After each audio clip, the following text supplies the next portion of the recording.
Hey there everybody, and welcome to the Dragon Age Wiki. Now today's episode is, as promised, Dragon Age, The Stolen Throne. I'm going to be reading Chapter 1. I've already read the chapter. I'm just going to be giving a brief overview of the main points, the main characters, and basically my overall overview of the chapter. Now basically the chapter starts very awesomely with Run Maric, and run he did. Gets you straight into the action, gets you straight into the book. I honestly couldn't stop reading just because of that line. And we then are introduced to his mother, who, with her dying words, told him to run. We learn that Maric, who is the main character, as portrayed with the first line, we learn that his mother has been killed, probably by the army. We don't know at this moment. And basically she told him to run. He's running through the forest for quite a few chapters. He's just running. It talks about him cutting himself, falling over, tripping over stuff. Then he realizes that he was the king.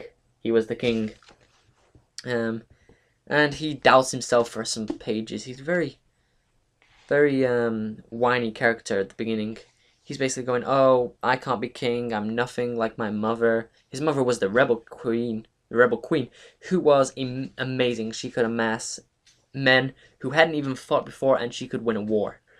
She was just that good. That's what he says. Basically, he's just complaining about, oh, I can't be a good king. I'll never be as good as my mother. And then he hears this squelch of wet leaves nearby. And Maric basically goes down, and he sees this Orlesian soldier emerge out of the forest.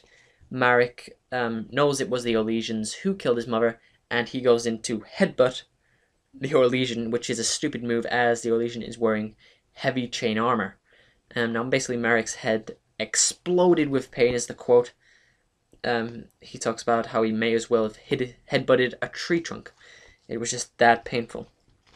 But basically they're wrestling and they both tumble to the ground, and Maric grabs the Orlesian's head and is hitting it against a tree trunk. He's screaming very, very violent things like, you bastard, you killed her.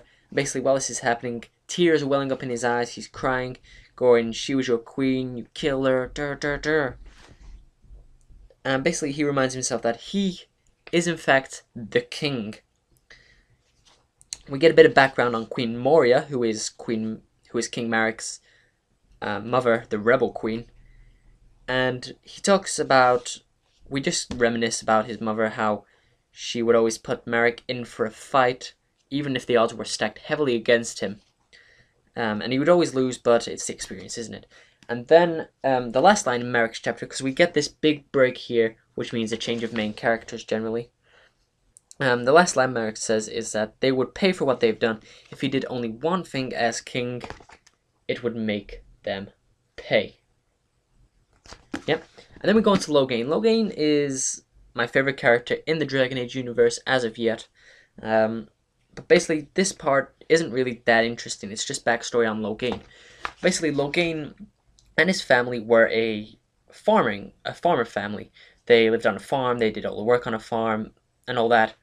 And basically, what happened when the Orlesians invaded, they introduced a tribute tax, which every Ferelden had to pay. Now, basically, this was ridiculously high, and Loghain's family barely managed to scrape enough money to pay the Orlesians for the first year. So naturally, the Orlesians increased the tax greatly, and they couldn't afford. So when the Orlesian bailiffs came to evict them and claim their farm, Maric's father killed 2 of the Orlesians, I think, and basically him and his family had to flee. His mother, Loghain's mother, was killed during this. I'm not going to go into detail why she was killed, but it's pretty gruesome. It's not nice. But she was killed, and Loghain and his father had to flee, and now they're in the Kokori Wilds, which is where we are set in Chapter 1. We're introduced to then Danorn, who was a big brute of a man with an untrustworthy air. He's not a major character, just a little character for the Loghain to talk to as of now. And they're talking about the Orlesians. We're introduced to Ban Seralik, who is an antagonist in this novel. I don't know if I'm saying his name right. I put it up there so you could see. And they're talking about how the Orlesians are in the forest. Danorn thinks it's a fox hunt. Actually, Loghain thinks it's a fox hunt. Danorn thinks they're here for the outlaws, the freelancers, like Loghain and Danorn. Bit of backstory on Loghain. And then a young man just pops out of the forest, lands right in front of their feet, basically. Now, the description of this young man was that he was of Loghain's age, perhaps a bit younger.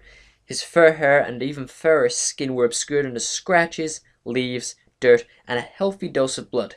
He certainly wasn't dressed for running the woods, wearing only a tattered shirt and enough mud to make one think he had escaped whoever was chasing him by crawling around on his belly. The blood covered his face, as well as his hands. Probably wasn't all his. Whoever this man was, he had likely killed to get away. Which is true, as we know. It is Maric, by the way, in case you didn't know that. Danorn asks, why were they after you? And Maric says, I think I killed one of them, not giving them the full story. Bit of dialogue, nothing groundbreaking, just talking about why they killed you, why you killed one of them. They won't give up on you. And then Maric gives a false name, the false name being Hiram, which is a lie, of course, as it says on the next page. It was a lie, of course. He's giving them the name Hiram because he doesn't trust them. Honestly, he doesn't trust them. And then Loghain wonders if he should take them back, take Maric or Hiram back to his rebel camp, because he obviously needed some healing, needed some rest, needed a change of clothes, obviously. And Loghain goes, his good had never been wrong before, so he decides to take Hiram or Maric, whichever you prefer, to the camp. And that's where chapter 1 ends.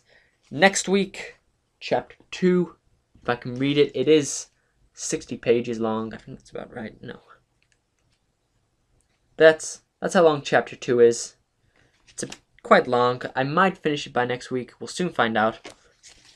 But that was chapter 1 of Dragon Age: The Stolen Throne. And until next time, goodbye.